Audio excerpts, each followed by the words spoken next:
This time on the hit list, we catch up on what some of rock and roll's great legends are up to now. Back in 1967, when a 25-year-old Paul McCartney sang about losing his hair and renting a cottage on the Isle of Wight in When I'm 64, he could have had no idea that the song would come back to haunt him nearly 40 years later, having become the most successful composer and musician in the history of popular music. After breaking every sales record in the book during his tenure with the Beatles in the 60s, his first solo album, McCartney, became a #1 hit and spawned the ballad Maybe I'm Amazed. Since then, his catalogue of albums, which includes several releases with his 70s band Wings, has been met with varied reception from critics and audiences. Some of his major hits have included Mull of Kintyre, Coming Up, With a Little Luck and Silly Love Songs. In more recent years, his phenomenal musical output, which has included writing orchestral music, has been largely overshadowed by events in his private life. In 1998, the British public joined him in mourning the death of his wife of nearly 30 years. Linda McCartney had become a household name in her own right for her success as a photographer and her commitment to animal activism. Less than 2 years later, his fans were stunned to see him flaunting his new relationship with anti-landmine campaigner Heather Mills, whom he married in 2002.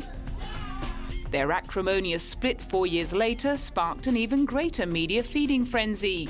But throughout it all, Paul kept pumping out the music.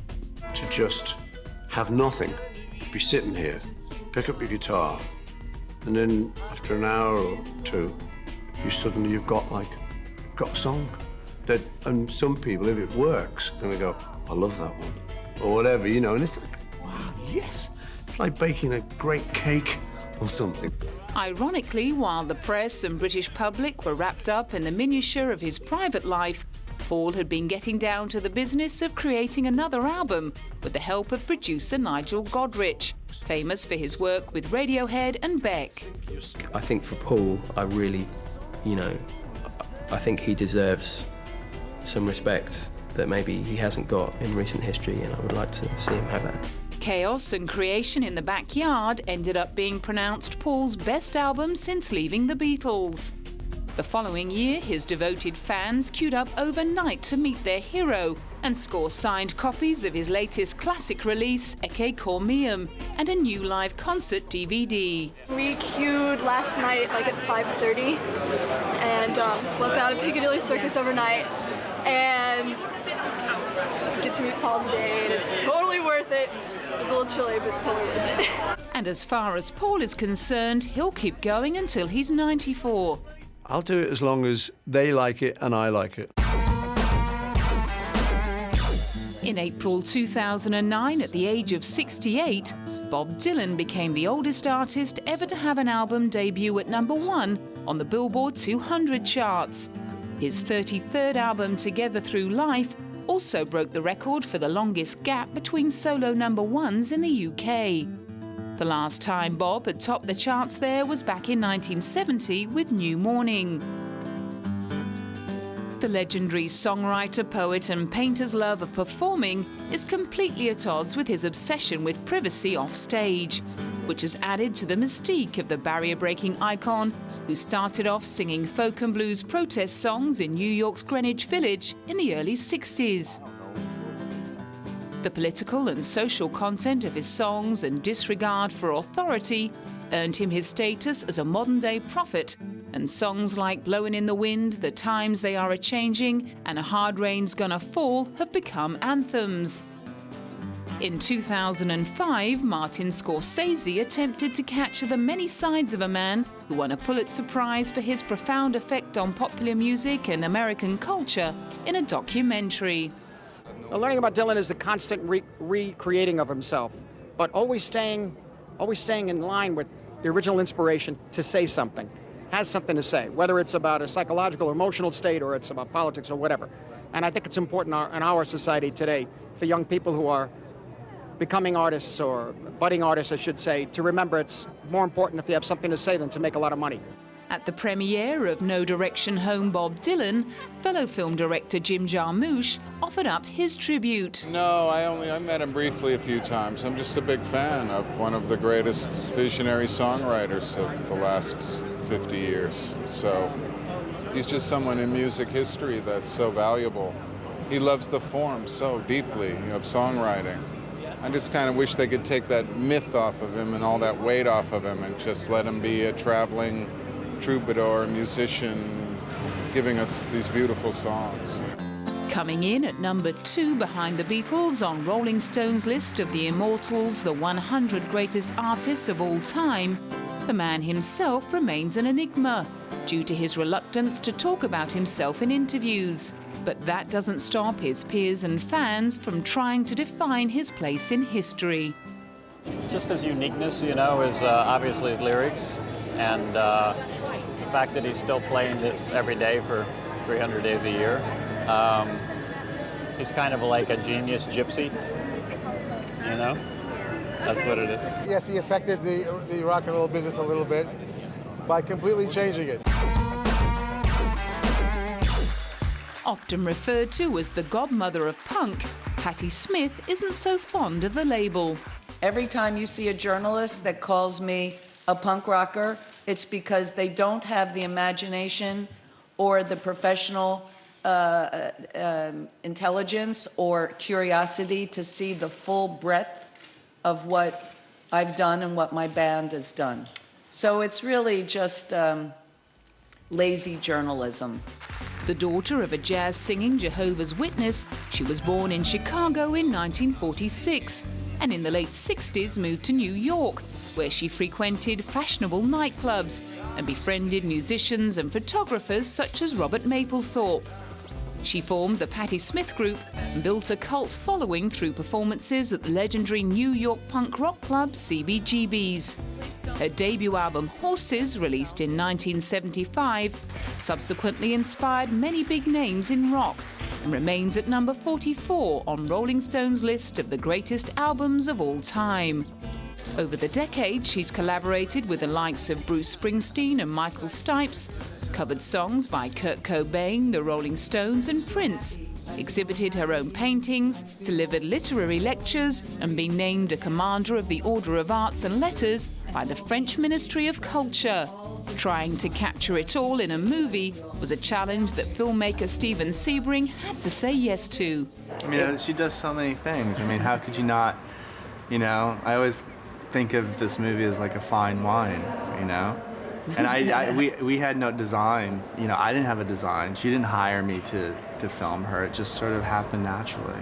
After working with Steven for 12 years, Patti was determined to see Renaissance Woman as much more than a documentary. One of the reasons I like working with Steven is he wasn't interested in doing a so-called rock documentary.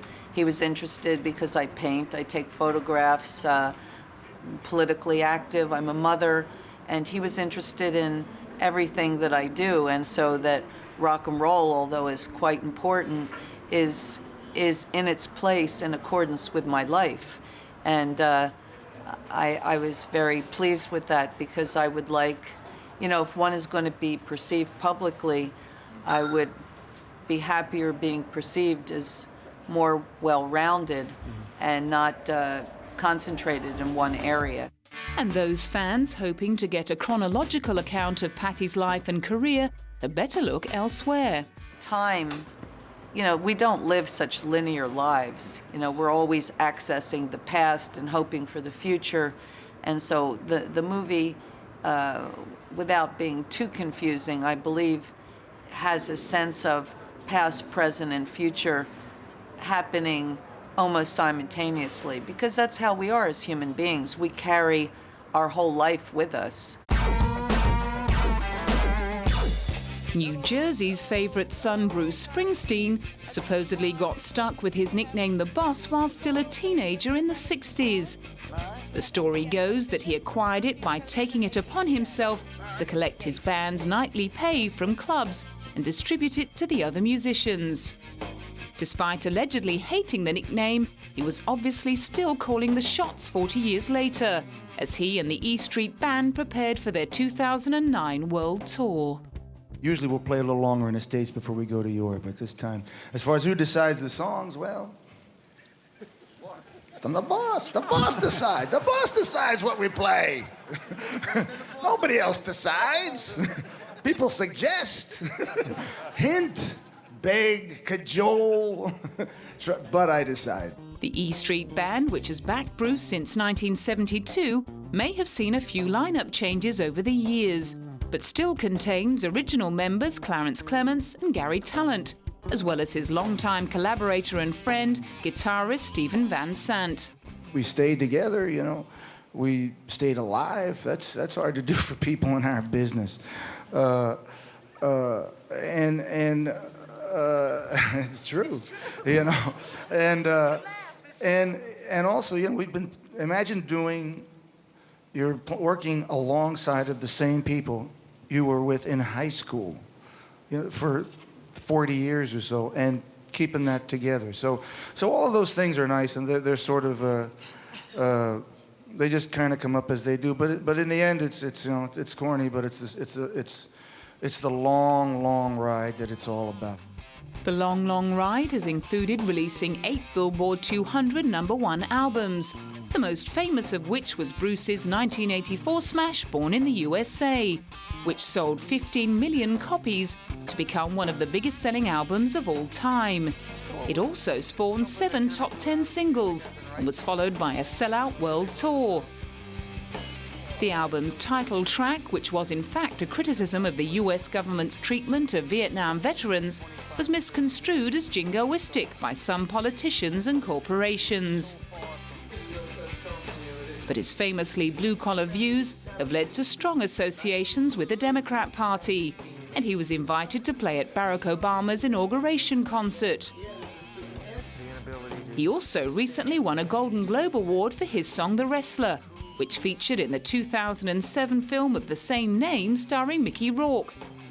And before heading out on tour in 2009, he and the band warmed up with a little halftime gig at the Super Bowl.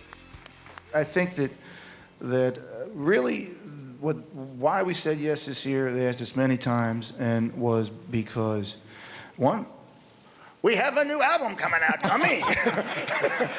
Come on, there's a new record in the stores, you know. So just happened to come out this past week. So we have our mercenary reasons, of course, you know, and besides our deep love of football. Chrissie Hynde, originally from Akron, Ohio, spent most of the 70s desperately trying to get a band together in London. After short stints in interestingly named outfits like Masters of the Backside and the Moors Murderers, she finally scored a manager in 1978, who helped her put together the original lineup of the Pretenders, with Pete Farndon on bass and James Honeyman Scott on guitar.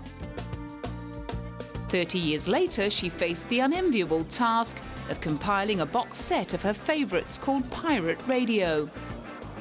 You know, the Pretenders really has been a rock band, and I think the stuff that has been on the radio has been the more poppy, you know, mid-tempo stuff, which is nice too, but, you know, I wanted to represent us for what, you know, the spirit of the band, which is more rock.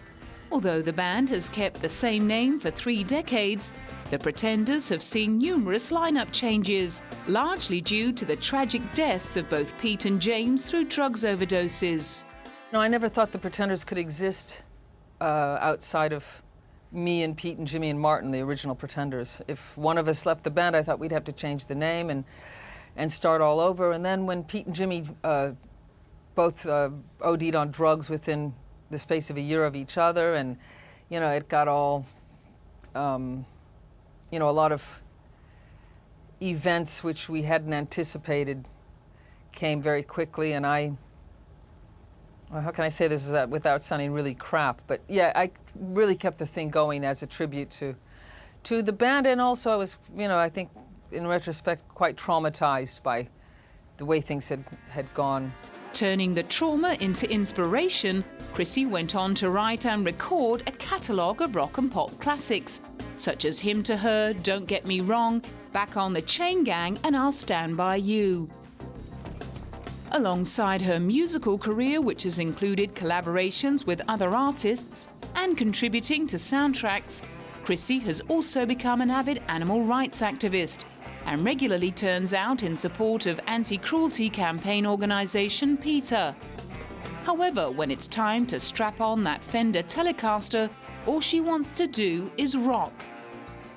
I'm not trying to say anything.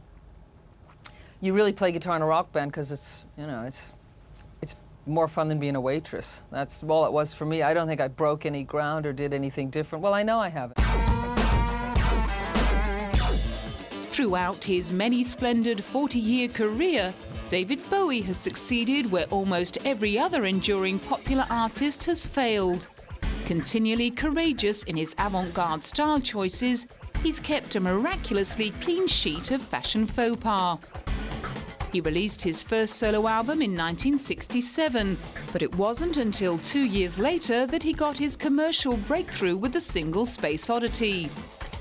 4 decades and 25 albums later, he's amassed a fortune of around £100 million. It's a struggle to understand how I'm no longer 20. I don't know anybody else this has ever happened to. Most people, they get to 20, and then they stay 20. It didn't happen for me, though. I just went on and on and on, and suddenly I'm 56. In 1972, he burst out of another chrysalis as the androgynous extraterrestrial Ziggy Stardust. Audiences were said to have found his live shows so exhilarating that people were having sex in the aisles.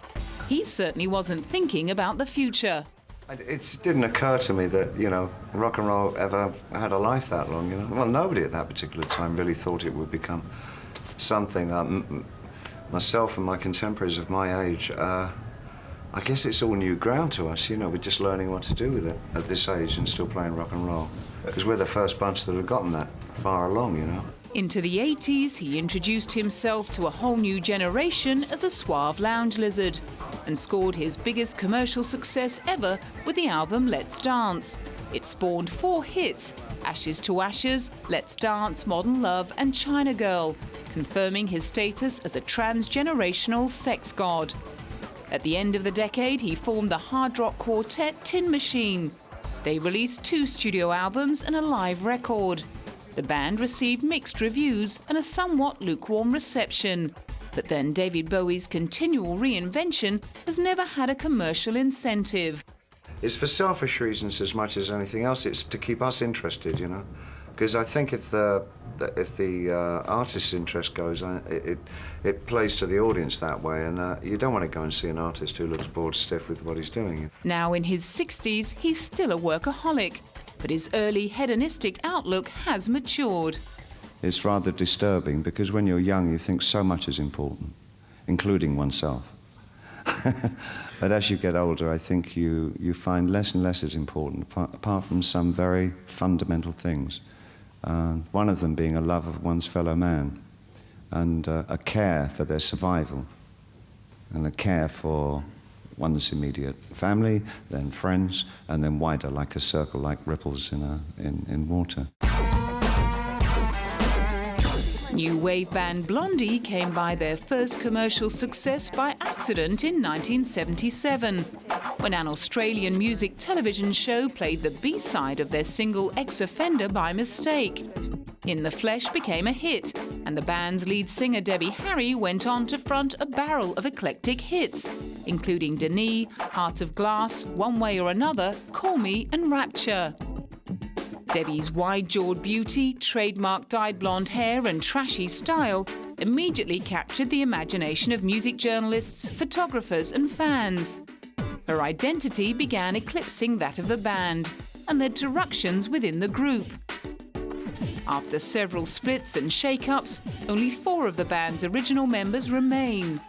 In 2006, when all 7 original members of Blondie were inducted into the Rock and Roll Hall of Fame, former member Frank Infanti begged to perform with the current lineup. but was rebuffed by the famously feisty frontwoman. If it hadn't been for the fact that they had, you know, all three of those guys sued us at various times for different things, you know, which I think was really intolerable.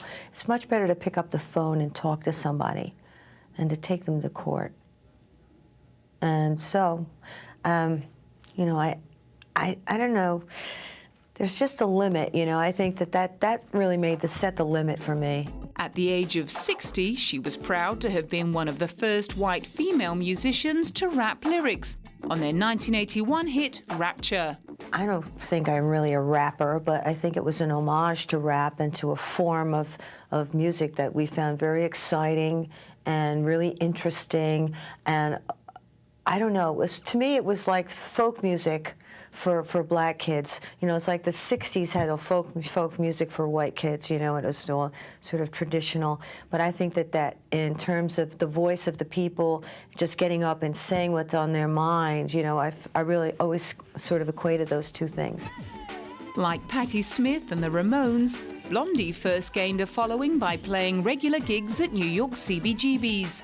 And over the decades, they've stuck to playing smaller venues. I think I like sort of like somewhere between 2,000 and 5,000, you know, places. I'm used to that. That's mostly what we've been playing over the years.